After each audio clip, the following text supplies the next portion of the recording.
लेकिन दिक्कत तब है जब आप गांव की ज़मीनों को आप वहाँ पे खरीदोगे और पूरा आपको वहाँ पे वहाँ के पहाड़ी को का चौकीदार बनाओगे।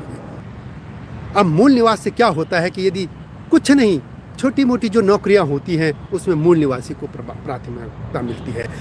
यदि आप कोई धंधा करना चाहते हैं, कोई कारोबार करना चाहते हैं, किसी चीज़ में प्रायोरिटी वो मूल निवासी को मिलती है। और इसमें क्या हो गया है कि ये पश्चिमी उत्तर प्रदेश, दिल्ली, हरियाणा, यहाँ के जो धन्ना सेठ टाइप या जो बहुत शातिर टाइप के लोग वहाँ पहुँच गए हैं, वो लोगों ने ज़मीनी हड़प करके खरीद के किसी तरीके से और अब वो वहाँ के मूल निवासी घोषित कर दिया। अब जाहिर है कि वहाँ चपरासी की नौकरी भी पहाड़ी को नहीं मिलेगी जो वहाँ का मूल निवासी था। मूल निवास में आखिर उत्तराखंड की सरकारें कर क्या रही हैं?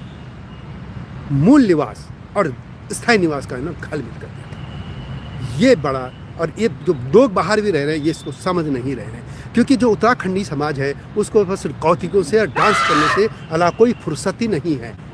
इस तरह के गंभीर मुद्दों पे कोई चर्चा ही नहीं करना चाहता। भूमि कानून ये है कि हिमाचल प्रदेश की तरह वहाँ भी होना चाहिए, बिल्कुल सही बात है। लेकिन एक चीज़ पहले क्लियर कर दें, फिर उस पर डिस्कस करूँगा कि हमारे लाखों लोग बाहर हैं और हम इस तरीके से बात करेंगे कि नॉन पहाड़ी नहीं आना चाहिए, ये तो वो गलत होगा। क्योंकि जितना हक मुझे दिल्ली में रहने का है या हमारे पहाड़ के लोगों को देश विदेश दूसरे शहर, उतने ही दूसरे लोगों को भी पहाड़ में रहने का हक है। ये संविधान हमें देता है। तो इस तरह के संदेश या मैसेज न जाए या ध्वनि न जाए कि ये पूरा मूवमेंट गैर पहाड़ियों के खिलाफ है।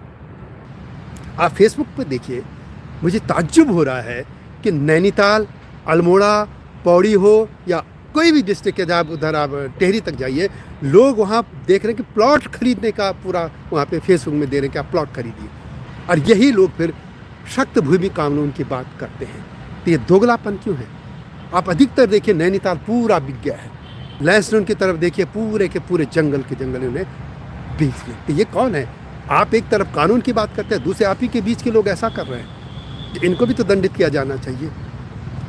इसलिए भूमि कानून सख्त होना चाहिए ज़रूर, क्योंकि इसमें आप अब सख्त भूमि कानून का ये मतलब नहीं है कि हम किसी को बसने ही ना दें। बसने के लिए आपको जो प्रोजेक्ट होंगे उनके लिए तो ज़मीन देनी पड़ेगी। अच्छे लोग आपके यहाँ आएंगे तो उनको भी बसने देना होगा। जैसे हिमाचल का ये सौभाग्य रहा कि वहाँ पंजाब और हरियाणा के समृद्ध लोग गए तो वहाँ समृद्धि गई, और उत्तराखंड के जो निचले इलाके हैं वहाँ पे नजीबाबाद, रामनगर, सहारनपुर, आगे जो पीलीभीत, रुहेलखंड के दरिद्र लोग वहाँ चले गए। न वो मानसिक पढ़े लिखे थे, न मतलब हर तरह के क्रिमिनल्स, भिखारी, लूटपाट, सब तरह के लोग, और उसकी संस्कृति का वहाँ प्रेशर, वो दबाव बढ़ा, वो पॉपुलेशन वहाँ चली गई और उन्होंने वहाँ दरिद्रता बढ़ा दी। तो इस तरीके के चीज़ों पर भी आपको सोचना होगा कि आखिर हम लोग क्या कर रहे हैं।